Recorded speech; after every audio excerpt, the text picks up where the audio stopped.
来苗栗这个男子，同款嘛是笨手，甲交往几啊年的女朋友扯了后，厚面皮，继续共讨要爱钱，讨无是转上去，趁着暗时拿迄种长柄草架刀去共喊人查囡仔转伫个门口前的车，嘛是真紧就去予警察抓着咯。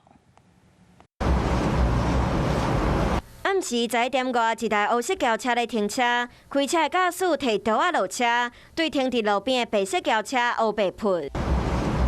喷车窗搁喷东风玻璃，声音引起过路人注意了后，查甫人想要伫烟瘾挂搁喷一刀，才赶紧和朋友离开。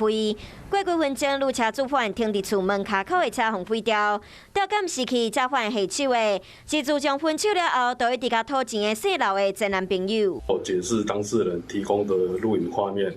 确定刘姓男子涉嫌重大，有时候是什么样的原因吗？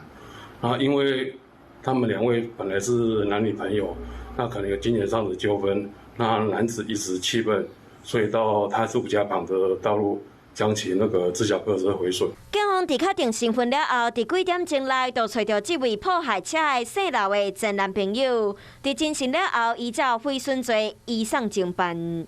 有事没事，赶紧转开华视。还没有订阅华视的 YouTube 频道吗？赶紧按赞、订阅、开启小铃铛。我们华视 YouTube 见。